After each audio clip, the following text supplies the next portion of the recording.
Hello students. Last lecture में आपको काफ़ी सारे फंडामेंटल्स जो बेसिक्स है कंप्यूटर्स के वो बताए थे। अब हम बात कर रहे हैं सॉफ्टवेयर की। बेसिकली सॉफ्टवेयर, वैसे मैंने आपको बेसिक्स में इसके पुराने लेक्चर्स में बताया है, but as per your book chapters, जो बुक आपको नॉर्मली चल रही है, fast track to computer application, Gurdas Kapoor and sons private limited की, उसके अकॉर्डिंग उसका थर्ड चैप्टर है, उसके अकॉर्डिंग हम पढ़ रहे हैं। तो इसमें बेसिकली हम कंप्यूटर सॉफ्टवेयर को पढ़ रहे हैं। Now basically software is a group of program and program is a set of instructions. इस चीज़ को याद रखें आप। सॉफ्टवेयर जो होता है वो ग्रुप ऑफ प्रोग्राम होता है and program is a set of instruction. For example हम बोले कि set of instruction, for example हमको सम ऑफ टू नंबर का प्रोग्राम बनाना है। तो we are creating a program of sum of two number, like take in two inputs X and Y, process it and assign it into third variable and print it. So this is first program. For example, if you are creating another program like subtraction of two number, take two number, process it, assign into third variable and print it. This is another approach. Same case multiply, same case divide. If four different programs we are creating and we are combining into all four programs in a single thing, that entity is called software. So software is a group of program and program is a set of instruction. That means all different programs we combine it into a single entity. This is called software.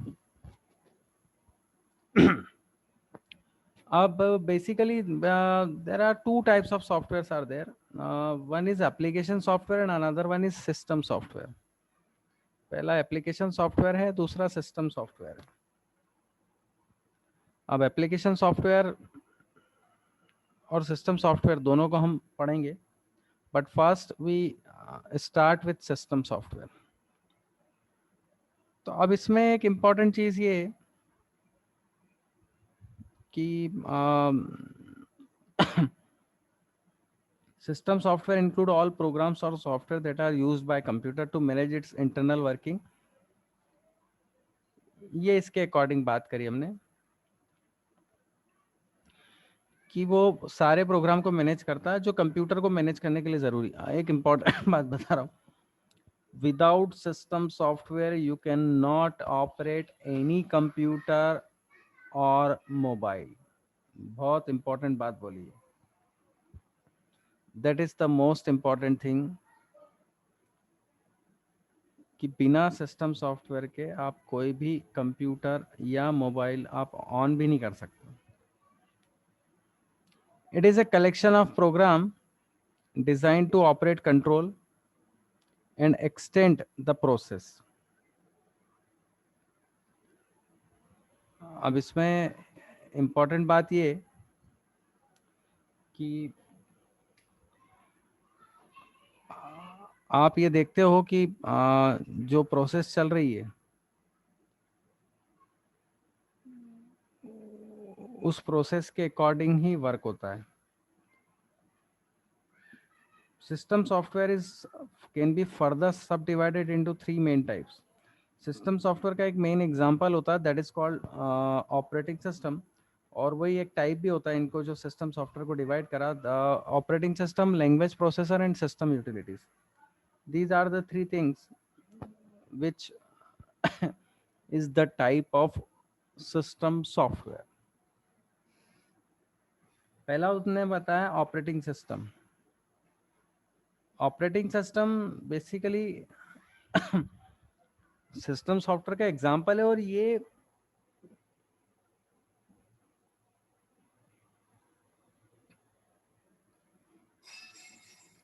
Interface का काम करता है user और machine के बीच में। It is N interface between user and machine. It is the main software of computer. It gets loaded into computer's memory as soon as the computer is switched on and remains all there with switch off. मतलब सबसे पहले कोई भी computer open करेंगे, if you are opening any computer, very first thing operating system will open it, और operating system open होता है। और ये बिना ऑपरेटिंग सिस्टम के कोई भी वर्क नहीं कर सकता, कोई भी और ऑपरेटिंग सिस्टम जो है it is an example of system software. Operating system manage the hardware and software parts of computer control. ये हार्डवेयर और सॉफ्टवेयर पार्ट को कंट्रोल करता है। हार्डवेयर मतलब physical component of a computer, software means group of program, बता चुका हूँ। It allow a user to run application software, application software का रन करता है, and provides an interface to the user to work on the computer, और उसके according work करता है। Microsoft Windows 7, Microsoft Windows 10, various version of Linux, Mac, DOS, Unix, Linux, ये सारे operating system है। मैक, मैक का ओएस लिखा ही हुआ है, एप्पल का मैक, ये सब ऑपरेटिंग सिस्टम है। हर एप्पल अगर मोबाइल आप यूज करते हो तो उसमें मैक ऑपरेटिंग सिस्टम ही यूज होता है, Mac OS X an Apple version of Unix. तो ये सारे एग्जांपल है, मैं रिपीट कर रहा हूँ। डॉस, विंडोज, इसमें दे रखा है Windows 7, Windows 10, DOS, Windows, Linux, Unix, Mac, Solaris, ये सारे ऑपरेटिंग सिस्टम के एग्जांपल हैं जो हम देखते हैं। अब मेन इंपॉर्टेंट थिंग आती है नेक्स्ट, उसके बाद आता है लैंग्वेज प्रोसेसर। लैंग्वेज प्रोसेसर समझने के लिए सबसे पहले एक इंपॉर्टेंट चीज ये होती है, हालांकि सिस्टम सॉफ्टवेयर के एग्जांपल है, मेन इंपॉर्टेंट चीज होती है कि आपको कंप्यूटर में कितनी लैंग्वेजेस हैं, how many languages are there in computer. First we should know this, हमें ये मालूम होना चाहिए। अब वो क्या है? Programmers write program in a variety of high level language. अब एग्जैक्टली पहले मैं थोड़ा सा बता दूं लैंग्वेज प्रोसेसर स्टार्ट करने के पहले, how many types of languages are there. Basically there are 3 types of language in computer programming language. There are 3 types of programming language. Number 1 machine language, number 2 assembly language, और number 3 high level language. अब machine language होती है, there R machine language है वो only 2 numbers, 0 and 1, 2 number होते हैं, उसके अलावा उसमें कुछ नहीं होता है। अब 0 और 1 में पूरा पूरा वर्ल्ड समाया है, उसमें ये देखा जाता है कि 0 और 1 के कॉम्बिनेशन से सारी चीजें बनती है। मैंने प्रीवियस लेक्चर में बताया भी था कि 1 बाइट में 8 बिट होते हैं, और 8 बिट के कॉम्बिनेशन से 1 बाइट बनता है, मतलब 0 1 0 1 0 के कॉम्बिनेशन से आपकी 8 बिट रहती है, उस 1 बाइट का 8 बिट रहती है, उसके अकॉर्डिंग वर्क होता है। अब इसमें बेसिकली यही होता है कि 0 और 1 के अकॉर्डिंग काम होता है, और उसके अकॉर्डिंग ही काम होता है। मतलब आपको अगर कुछ डायरेक्ट 0 1 में लिख रहे हैं तो मशीन को जरूरत नहीं कोई भी चीज कन्वर्ट करने की, because you are writing in 0 and 1 and computer always understand in 0 and 1। मतलब आप 0 1 में लिख रहे हो और कंप्यूटर भी उसी में समझ रहा है, तो ये मशीन लैंग्वेज होती है। यहाँ डिफिकल्टी नहीं होती। ह्यूमन के केस में डिफिकल्टी हो सकती है because it is very tough for human, but it is very easy for computer. Next बात आती है assembly language. Assembly language basically जिसमें मिनोमोनिक्स और शॉर्ट फॉर्म्स होते हैं। मैं अभी इसको इसलिए बता रहा हूँ, अभी शायद यहाँ लैंग्वेज प्रोसेसर दे रखा, इसको इसलिए बताने की जरूरत पड़ रही है कि कन्वर्टर लैंग्वेज प्रोसेसर की जरूरत क्यों पड़ी, why language processor is required.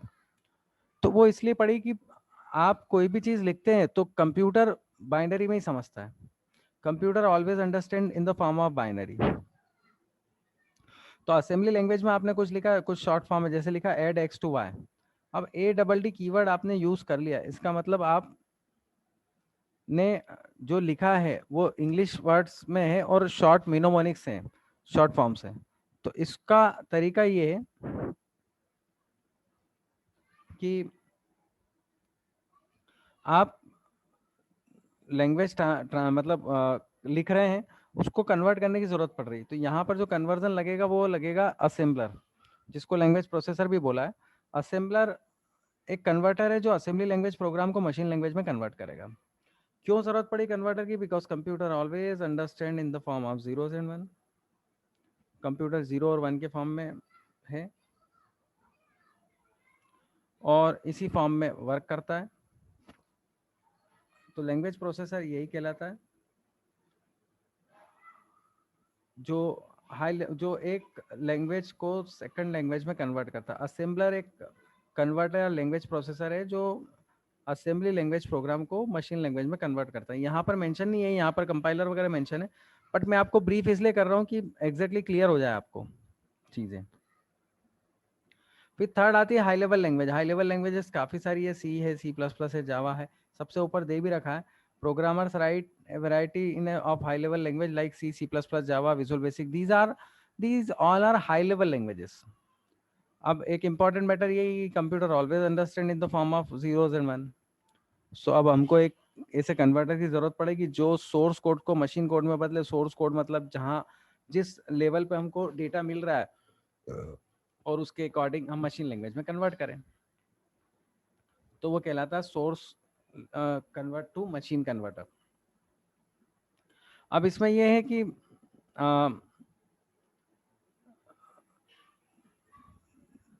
Compiler इसमें ये यहाँ लिखा भी है, computer always understand in the form of machine language the form of zeros and ones and it is difficult to write programs directly into machine code.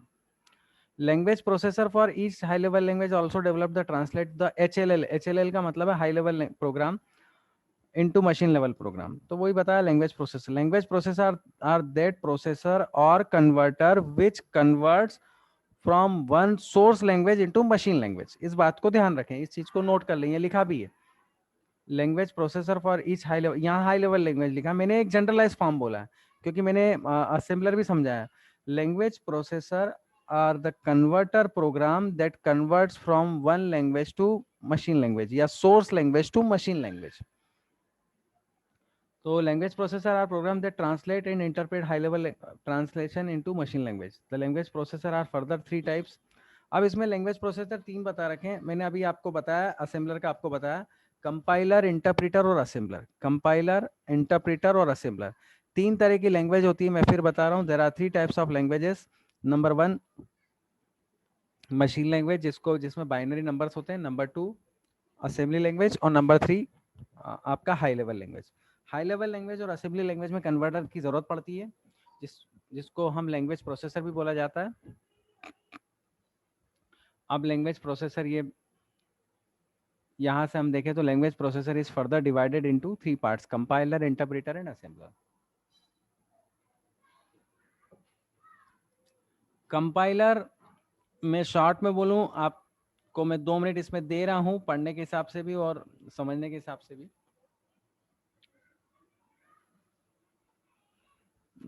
थोड़ा सा मैं इसमें स्लो करूंगा। Compiler is a language converter which converts high level program into machine language program. Compiler वो language processor है जो high level language को machine level language में कन्वर्ट करता है या सोर्स कोड को ऑब्जेक्ट कोड में कन्वर्ट करता है। इसमें जो लिखा वही मैं उसी के अकॉर्डिंग मैंने एक्सप्लेन करा।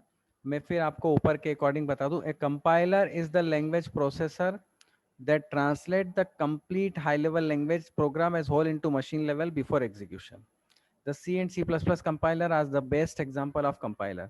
C++ का कंपाइलर एक ही है, जावा का कंपाइलर अलग है, विजुअल बेसिक का कंपाइलर अलग है।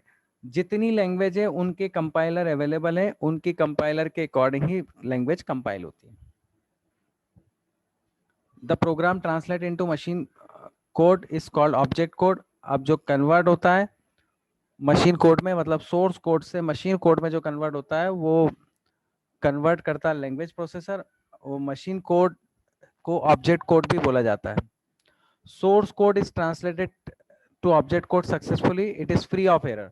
अगर उसमें एरर नहीं आती है तो फिर डिबग करने की जरूरत नहीं, डायरेक्ट रन होता है, एग्जीक्यूट होता है। जब भी कोई प्रोग्राम हम चलाते हैं तो कंपाइलर की जरूरत पड़ती है जो ये चेक करने के लिए कि एरर तो नहीं है। Compiler converts from high level language into machine level language. जब कन्वर्ट करता है तो it will check it any error is there. अब कोई एरर होती है तो वो एरर फ्री कर देता है, और फ्री मतलब आपको उसमें चेक करना पड़ता है सारे सिंटेक्स हैं कि नहीं।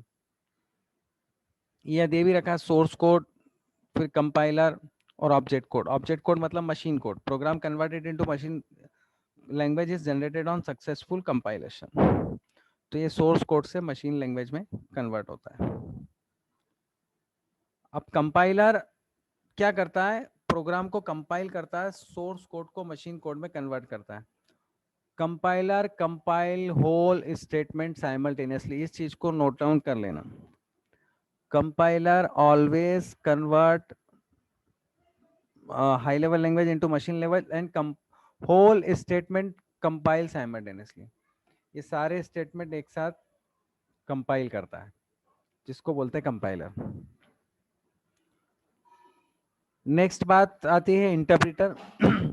इंटरप्रेटर का भी काम वही है जो कंपाइलर का है। पहले आपको मैं इसमें जो लिखा उसी के अकॉर्डिंग बता दूं। The language processor that translate each statement और line of source program into machine code and execute immediately before proceeding or translate the next statement is called an interpreter. If there is an error in the statement, the interpreter terminates its translating process and display an error message. The interpreter differ from a compiler in that it translates the entire source program into object code before execution. The main advantage of interpreter is that make it easy to trace out and correct errors in the source program. अब मैं आपको short में brief कर देता हूँ क्या चीज बताई गई। कंपाइलर और इंटरप्रेटर दोनों सोर्स कोड को ऑब्जेक्ट कोड में कन्वर्ट करते हैं। पहली चीज मतलब इंटरप्रेटर भी वही काम करता है जो कंपाइलर कर रहा है।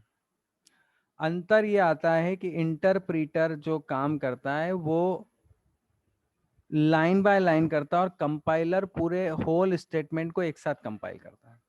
तो डिफरेंस ये आता है कि इंटरप्रेटर जब कोई चीज इंटरप्रेट करेगा तो उसमें एरर आने की पॉसिबिलिटीज कंपैरेटिवली कंपाइलर के कम आएगी। इसमें लास्ट लाइन लिखा है ना, interpreter is make it easy to trace out and correct errors in the source program. तो वो उसके चांसेस कम है क्योंकि लाइन बाय लाइन करता है। Line there is a difference. Suppose आपका 10 लाइन का प्रोग्राम है, कंपाइलर एक साथ 10 लाइन को कंपाइल करेगा, interpreter compile line by line, वो लाइन बाय लाइन को कंपाइल करेगा। ये डिफरेंस है। The main disadvantage of interpreter are, अब उसके डिसएडवांटेज बताए हैं। It is a time consuming process. Time consume क्यों करता है उसका भी रीजन है, because it compile line by line, एक एक लाइन को कंपाइल करता है तो it will take time but give some accuracy. फिर नेक्स्ट एडवांटेज दे रखा है, each time of the program is run the source code is translated and executed. For this you have to have a translator program interpreter permanently in your computer. अब स्वाभाविक है अगर आप interpreter use कर रहे हो तो आपको वो चीज की जरूरत पड़ेगी। सही। अब असेंबलर मैंने आपको बता दिया, आप असेंबलर एक बार आप रीड कर ले। मैं आपको असेंबली लैंग्वेज प्रोग्राम से मशीन लैंग्वेज में जो कन्वर्ट करता है वो बता चुका हूं मैं।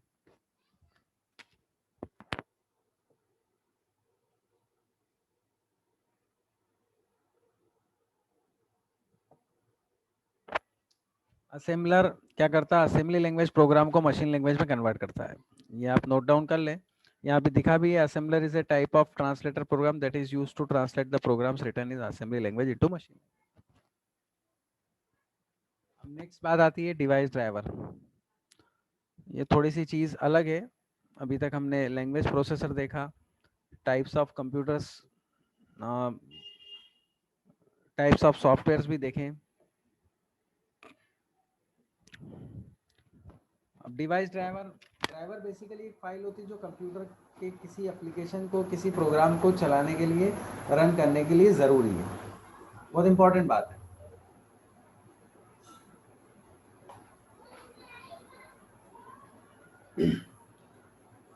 A device driver is a software program that allow your operating system to operate or control a particular type of device that is attached to a computer। मतलब जैसे मान लो आपको, पहले क्या होता था, आजकल तो ड्राइवर इनबिल्ट होते हैं। ड्राइवर मतलब वो सपोर्टिंग फाइल, जैसे सीडी ड्राइव चलाना आपको तो वो सपोर्टिंग फाइल ऑटोमेटिकली अवेलेबल है। आपको पेन ड्राइव चलाना तो सपोर्टिंग फाइल ऑलरेडी अवेलेबल है, मतलब वो डिवाइस का ड्राइवर ऑटोमेटिकली अवेलेबल है। सीडी मैंने बता दिया, डीवीडी बता दिया। एक ये आपको ये हाईलाइट कर रहा है, ये नेटवर्क इंटरफेस कार्ड दे रखी है। तो इसके भी ड्राइवर ऑटोमेटिकली अवेलेबल रहते हैं। तो ये वो यही बताता है कि ऑपरेटिंग सिस्टम को जो जरूरी फाइल है, ड्राइवर मतलब जो इम्पोर्टेंट फाइल है, उसको ऑपरेट करने के लिए काम करता है। और आगे बढ़े हम। Usually when we buy a peripheral device, peripheral मतलब आप कोई भी डिवाइस खरीदते हो, लाइक प्रिंटर है, स्कैनर है, मॉडेम है, such as printer, scanner, keyboard, modem, a CD containing its driver software also comes with its। तो उसके साथ मतलब उनका कहने का मतलब जो भी ड्राइवर आप लेते, डिवाइस चीजें लेते हो, उसके साथ सपोर्टिंग ड्राइवर मतलब सपोर्टिंग फाइल मिलती है और उसी के साथ आती है, और उसको इंस्टॉल करना जरूरी है। ये इंपॉर्टेंट बात है इसमें।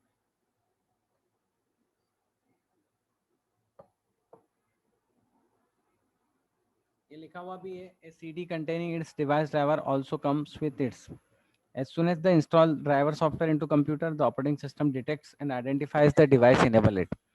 तो ऑपरेटिंग सिस्टम उसमें चेक कर लेता है कि कोई डिवाइस ड्राइवर है या नहीं है, तो देख सकते हैं। अब आगे बात करें हम, generally the device driver software communicates with the device through the system bus which is used to connect the device। तीन तरह की बस मैंने बताई थी, database, data bus, control bus और सिस्टम बस। तो सिस्टम बस का मतलब, बस मतलब ग्रुप ऑफ लाइन होती है, मैंने प्रीवियस लेक्चर्स में बताया भी है। तो सिस्टम बस का यूज है which is use to connect the device with the computer. System bus मतलब वो जो फाइल है डिवाइस ड्राइवर की, वो सिस्टम बस क्या करती है, उनको कम्युनिकेशन करने के लिए इस्टेब्लिशमेंट करती है, ये इस्टेब्लिशमेंट करती है। Instead of accessing device directly, operating system क्या करता है, loads and it's device driver and call the specific function in the device driver software. और उस सॉफ्टवेयर को वो मेंटेन करता है, मतलब ऑपरेटिंग सिस्टम वो सारे डिवाइस ड्राइवर को लोड करता है जिस ड्राइवर को आपने इंस्टॉल करा है, ड्राइवर की भाषा में बोले तो जिस फाइल को आपने इंस्टॉल करा है, and execute given task, each driver containing the specific codes required to carry out functions on the device. उस डिवाइस को वो ऑपरेट करता है। Each driver contains the specific code required to carry out function. अब मैंने बताया हर file का अपना एक फंक्शन होता है और हर फाइल का अपना एक टास्क होता है, हर फाइल के टास्क के अकॉर्डिंग अपना काम होता है। तो ये वही बता रहा है कि ऑपरेटिंग सिस्टम कैसे यूज होता है, कैसे परफॉर्म होता है, कैसे चीज़ें एक्सप्लोर होती है, कैसे आउटपुट निकलता है, ये सारी चीज़ें इसमें बताई गई है।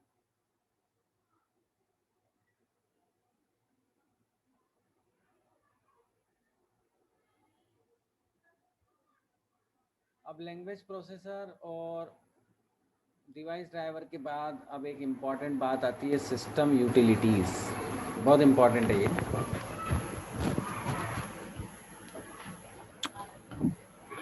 और वैसे भी मैंने दो चीज़ें बताई थी, तो सॉफ्टवेयर में सिस्टम सॉफ्टवेयर और एप्लीकेशन सॉफ्टवेयर। अब सिस्टम यूटिलिटीज़ का मतलब होता है जो सिस्टम में ऑलरेडी अवेलेबल है, काफ़ी सारी चीज़ें हैं। System utilities that are also known as service routine और यूटिलिटी सॉफ्टवेयर, मतलब उसमें ऑलरेडी जो अवेलेबल है, help in managing and optimizing computer hardware and application software, जो चीज़ों को दोनों को मैनेज करे। these software perform a range of tasks like housekeeping operation, scanning, cleaning, virus program, creating backup, recovering lost file, improving system performance by defragmenting the hard disk, cleaning the disk, monitoring the hardware. There are many types of utility software like। अब एक एक करके मैं काफ़ी elaborate करके मैं आपको समझा रहा हूँ इसमें। Data backup, recovery utility, disk defragment, disk checker, disk cleaner, disk partition, antivirus, data compression, utilities, encryption, decryption, काफी सारे टूल्स हैं। अब ये होते क्या क्या है?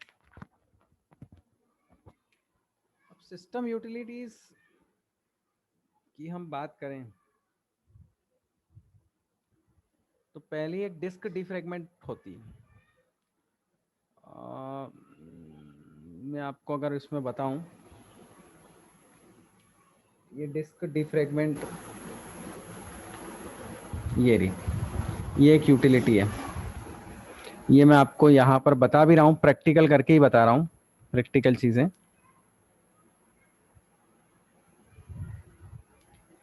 ये सिस्टम यूटिलिटीज दे रखा, और ये डिस्क डिफ्रेगमेंट को मैंने बताया आपको सर्च करके।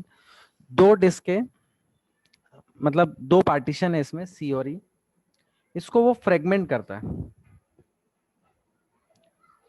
फ्रेगमेंट करने का मतलब क्या है कि मान लो आप फाइलें बनाते हो, फोल्डर बनाते हो सिस्टम में, डिलीट करते हो, तो क्या होता है कि जैसे अपनी एलमीरा नहीं रहती, एलमीरा या लाइब्रेरी नहीं रहती, उसमें बुक्स रखी रहती, एक शेल्फ है, एक शेल्फ भरा गया तो दूसरा शेल्फ, फिर तीसरा शेल्फ, फिर चौथा शेल्फ।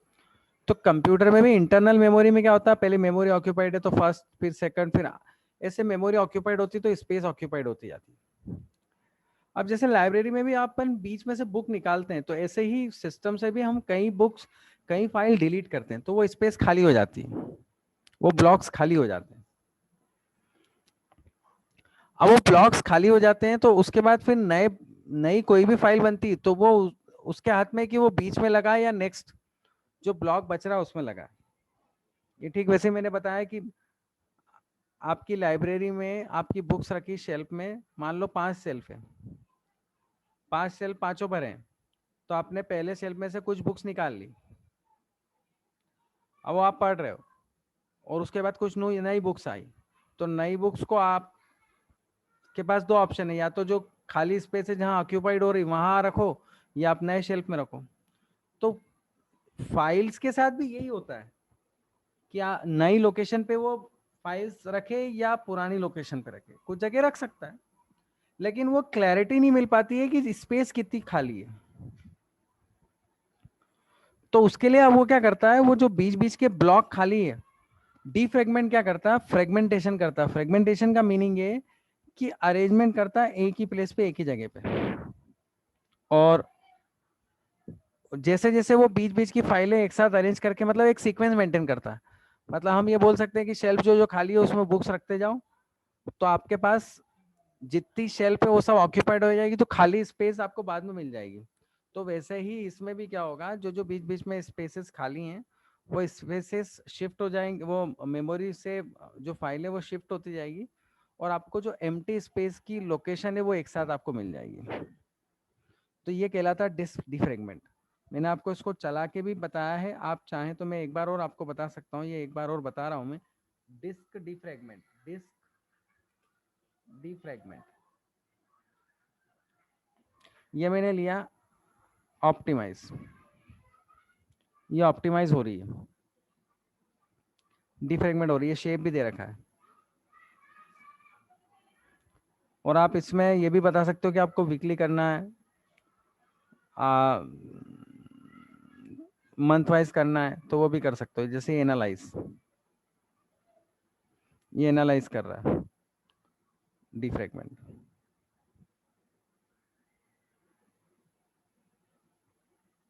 मतलब बीच बीच की जो स्पेस, खाली स्पेस है, उसको वापस शिफ्ट करके एक एम्प्टी स्पेस का एरिया हमको मिल जाएगा। तो उसका फायदा क्या होगा, उसका फायदा होगा कि स्पीड भी आपको फास्ट मिलेगी। उसका फायदा ये होगा कि आपको फाइल कहाँ रखना वो ऑटोमेटिकली कंपाइलर डिसाइड कर लेगा। या मैं आपको एक और सिंपलेस्ट एग्जांपल बताता हूँ जिससे आपको और क्लियर हो जाएगा। एक क्लास में 10 बेंचेस है और हर बेंच पे 3 स्टूडेंट बैठना है। अब मान लो हर बेंच पे 2 बैठे हैं, तो आपको ये पता नहीं पड़ेगा कि आपको कितने स्टूडेंट आएंगे, मतलब 20 है, 10 आएंगे। वो 10 तब आएंगे जब आपको काउंट करना पड़ेगा। तो इसके बजाय आप क्या करो, दो दो बैठे तो हर बेंच में 3 शिफ्ट कर दो, तो आपकी 10 बेंच जो ऑलरेडी ऑक्यूपाइड थी वो ऑक्यूपाइड नहीं रहेगी। आपकी 20 बच्चे हैं तो 7 से 3 का मल्टीप्लाई करो, मतलब 7 बेंचेस ऑक्यूपाइड रहेगी, 3 खाली आपको मिल जाएगी, तो उसमें आपको पता पड़ जाएगा 9 है। मतलब आपको कैलकुलेट करने की जरूरत नहीं पड़ेगी, एफर्ट ज्यादा नहीं लगाना पड़ेगा, और अगर यूं आप करोगे तो एफर्ट ज्यादा लगाना पड़ेगा। तो ये डी फ्रेगमेंटर का मैंने एग्जांपल बताया। डिस्क चेकर का मतलब ये होता है डिस्क को चेक करता है। चेक करने में ये बताता है वो कि आपकी कितनी स्पेस डिस्क में ऑक्यूपाइड है, कितनी फाइल बनी है, कितने फोल्डर बने हैं, कितनी स्पेस क्लीनिंग है, कितनी फाइल ने स्पेस घेर रखी है, कितनी फोल्डर ने स्पेस घेर रखी है, एम्प्टी स्पेस कितनी है, खाली स्पेस कितनी है जिस पे आप काम करना चाहो। दूसरा ये डिस्क क्लीनर, क्लीनर का मतलब वो है कि कोई भी किसी भी तरह की आपको एरर दिख रही है तो वो डिस्क क्लीनर से क्लीन हो जाती है। जैसे मोबाइल में भी काफ़ी सारे सॉफ्टवेयर नहीं होते हैं कि डिस्क को क्लीन करने के लिए, क्लीन करना मतलब कोई एरर हो, कोई जंक फाइल्स हो, उनको क्लियर करने के लिए, जिससे आपका मोबाइल या मशीन हार्म नहीं हो, ये कहलाता है डिस्क क्लीनर। फिर एक नेक्स्ट है डिस्क पार्टीशंस, ये दे रखा है। इसका मतलब ये, मान लो एक हार्ड डिस्क है तो एक हार्ड डिस्क के दो पार्टीशन करना। अभी आप मैंने देखा आप मेरी हार्ड डिस्क में, मैंने जिस सिस्टम को यूज कर रहा हूँ उस हार्ड डिस्क में दो पार्टीशन है, सी और ई। तो पार्टीशन अगर आपको खुद करना हो तो भी कर सकते हो। जब मैन्युफैक्चरिंग होता है उसके बाद सॉफ्टवेयर डलते हैं तब आप पार्टीशन से उसको वो कर सकते हो। फिर सिस्टम यूटिलिटीज में एक और चीज आती है, एंटीवायरस। एंटीवायरस आप जानते ही हो, जो भी वायरस है उसके अकॉर्डिंग ये सॉफ्टवेयर आते हैं, वो डालने के लिए एंटीवायरस बोला जाता है। फिर नेक्स्ट है, एंटीवायरस बहुत सारे हैं, मैं आपको एग्जांपल भी देता हूँ। जैसे क्विकिल है, नॉर्टन एंटीवायरस है, नेट प्रोटेक्टर है। ये एंटीवायरस कंप्यूटर के हैं जो नॉर्मली, क्लीन मास्टर जैसे आपके मोबाइल का है। फिर नेक्स्ट यूटिलिटी बता रखी है डेटा कंप्रेशन की। ये डेटा कंप्रेशन की एक नेक्स्ट, कंप्रेशन का मतलब होता है जिप करना, कॉम्पैक्ट करना। तो ये होता है डेटा कंप्रेशन। मैं जैसे बताऊं, मान लो आपको कोई फाइल है, वो 10 MB की फाइल है, 15 MB की फाइल है, 20 MB की फाइल है, उसको आपको भेजना है। मान लो 30 MB की फाइल है। अब आपको पता है 30 MB की फाइल मेल नहीं होती है, क्यों? क्योंकि एक बार में मेल में 25 MB का डेटा मेल होता है, तो 5 MB तो ज्यादा हो गई, या 27 MB की। तो आप क्या करो, उसको कंप्रेस कर दो। कंप्रेस कर दो मतलब विनजिप या विनरार से उसको कॉम्पैक्ट कर दो। कॉम्पैक्ट कर दोगे तो वो ओरिजिनल फॉर्म में नहीं रहेगी, वो खुल नहीं पाएगी जब तक आप उसको अनजिप नहीं करेंगे। उस कॉम्पैक्ट फॉर्म का फायदा रहेगा कि वो स्पेस ऑक्यूपेट कम हो जाएगी। 27 MB की मान लो वो 24 या 23 MB तक आ गई, 4 MB जिप हो गई, फिर आप उसको भेज सकते हो। तो उसका फायदा ये होगा कि कंप्रेस हो गई। जब वो फिर वापस जिसको आप भेजोगे वो डाउनलोड करेगा, फिर उसको अनजिप करना पड़ेगी, तो वापस 27 MB हो जाएगी और फिर वो डेटा देख सकते हो आप। तो इसको बोला जाता है डेटा कंप्रेशन यूटिलिटीज। फिर इंक्रिप्शन, इंक्रिप्शन मतलब वही कोडिंग करना, पासवर्ड देना। और डिक्रिप्शन मतलब वापस उसके ओरिजिनल फॉर्म में लाना। तो ये इंक्रिप्शन और ये डिक्रिप्शन बोला जाता है। इसमें तो मेरे ख्याल से कोई डाउट दिखना नहीं चाहिए। हाँ, अगर आप लोगों को कुछ भी डाउट दिखे तो आप अपने व्यूज शेयर कर सकते हैं। ग्रुप्स में हूँ, 9th के ग्रुप में भी हूँ, 10th के ग्रुप में भी हूँ, तो जिसमें जो भी हो आपको प्रॉब्लम, आप मेरे को बता देना। फिर जैसे ये लिखा भी है बूटिंग, बूटिंग मतलब लोडिंग ऑफ द कंप्यूटर। तो boot program that loads the operating system into computer's main memory. Also random access memory is also type of system software. ये वैसे ये इसने आखिरी लाइन जो लिखी है वो प्रॉपर नहीं लिखी है। मेनली हम ये बोल सकते हैं the boot program that loads the operating system into computer's main memory. तो जो भी प्रोग्राम होते हैं वो कंप्यूटर की मेन मेमोरी में लोड होते हैं। फिर आती है डेटा कंप्रेशन। डेटा कंप्रेशन में बता चुका हूँ, विनजिप, विनरार। इसमें तो विनजिप लिखा है, मैंने विनरार भी बोला है, विनरार भी हो सकता है। और आप कंप्रेशन करने का फायदा ये होता है कि एक प्लेस से डेटा दूसरे प्लेस पे आप कभी भी सेंड कर सकते हो, रिसीव कर सकते हो, अगर आपके पास स्पेस की प्रॉब्लम है तो। अब नेक्स्ट बात आती है छोटी सी, इसके बाद हम इस टॉपिक को ओवर करेंगे और हमारा लेक्चर यहीं तक रखेंगे। एप्लीकेशन सॉफ्टवेयर वो सॉफ्टवेयर होते हैं जो हमारी रिक्वायरमेंट के अकॉर्डिंग मैनेज करते हैं। Application software are those program और दो software which require according to our requirement, our need. जैसे मैं आपको एग्जांपल बोलूं, MS Office, MS Office application software का एक एग्जांपल है। एमएस ऑफिस में एमएस वर्ड है। एमएस वर्ड का काम होता है किसी भी डॉक्यूमेंट को लिखना पढ़ना, किसी भी बुक को लिखना पढ़ना, किसी भी टेक्स्ट को लिखना, किसी रिपोर्ट को लिखना। ये एग्जांपल है। एक्सेल के एक्सेल आप बोल सकते हो एमएस एक्सेल। एमएस एक्सेल में शीट्स बनती हैं, वो शीट्स के अकॉर्डिंग काम होता है। पावर पॉइंट होता है, पावर पॉइंट में प्रेजेंटेशन बनता है, तो ये सब एप्लीकेशन सॉफ्टवेयर है। बोले और आप एग्जांपल दें एप्लीकेशन सॉफ्टवेयर के, टेली है, फोटोशॉप है, फोटोशॉप से फोटो एडिट होता है, फोटो की सारी एक्टिविटीज होती है। उसके अलावा कोरल है, कोरल डिजाइनिंग सॉफ्टवेयर है, आप अपना काम भी कर सकते हो। पेज मेकर है, पेज मेकर भी डिजाइनिंग सॉफ्टवेयर है। तो ऐसे काफी सारे सॉफ्टवेयर हैं और उसके अकॉर्डिंग काम होता है। अब इसमें एक और चीज बता रखी है, software package that combines number of software to perform different task is called software suite. Software suite का मतलब ये बोला है कि बहुत सारे सॉफ्टवेयर उसमें इनबिल्ट हैं। जैसे एडोब के भी काफी सारे सॉफ्टवेयर आते हैं। एडोब एक कंपनी है जिसके पेज मेकर आता है, फिर एक्रोबेट रीडर आता है जिसपे आप काम कर सकते हो। फिर एप्लीकेशन सॉफ्टवेयर मैंने बताया इस ऑपरेटिंग सिस्टम स्पेसिफिक मींस, अब इसमें आखिरी में जो लिखा वो थोड़ा अलग है। आप तो इस चीज को ध्यान रखो, जो हमारी नीड या रिक्वायरमेंट के अकॉर्डिंग जो बनते हैं वो सॉफ्टवेयर कहलाते हैं। हाँ, वो सॉफ्टवेयर कहलाते हैं आपका एप्लीकेशन सॉफ्टवेयर, जो हमारी रिक्वायरमेंट के according Tally, PageMaker, Corel, Photoshop, MS office, software suite, ऐसे काफी सारे एग्जाम्पल हैं जो ये बताए हैं। फिर इन्होंने बताया कि एप्लीकेशन सॉफ्टवेयर में भी तीन आप बता सकते हो, एक general purpose application software, special purpose application software और कस्टम सॉफ्टवेयर। जनरल पर्पस का मतलब मैंने अभी आपको बताया MS ऑफिस, जो जनरल पर्पस सॉफ्टवेयर है जो हर किसी को यूज होता है, ये जनरल पर्पस एप्लीकेशन सॉफ्टवेयर है जो अधिकतर लोगों के पास होता है। MS ऑफिस एग्जांपल है वर्ड, एक्सेल, पावर पॉइंट। इसमें ओपन ऑफिस इम्प्रेस भी लिख रखा, वो आपके लाइनेक्स बेस्ड सॉफ्टवेयर के लिए काम करता है। इसमें ऑफिस कैल्क लिख रखा है, ये लाइनेक्स बेस्ड सॉफ्टवेयर के लिए एक्सेल जैसा काम करता है। ये ऑफिस प्रेजेंटेशन के लिए काम करता है जो लाइनेक्स बेस्ड सिस्टम में काम करता है। और ये पावर पॉइंट और एक्सेल लिखा है, ये विंडोज बेस्ड सिस्टम के अकॉर्डिंग काम करता है।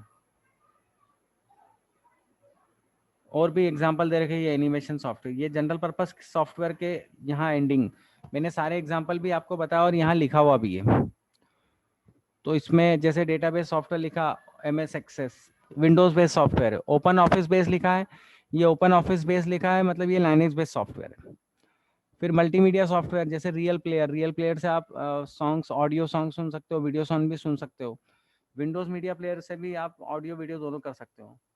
फ्लैश एनिमेशन सॉफ्टवेयर है, CS7 भी एनिमेशन सॉफ्टवेयर है, एनिमेशन सॉफ्टवेयर भी आप यूज कर सकते हो। मतलब इसमें काफी सारी यूटिलिटीज हैं। जितने जनरलाइज सॉफ्टवेयर है जो ऑलरेडी अवेलेबल है उसको जनरलाइज बोला है, जो आप बनाओगे वो कस्टमाइज आप यूज कर सकते हो।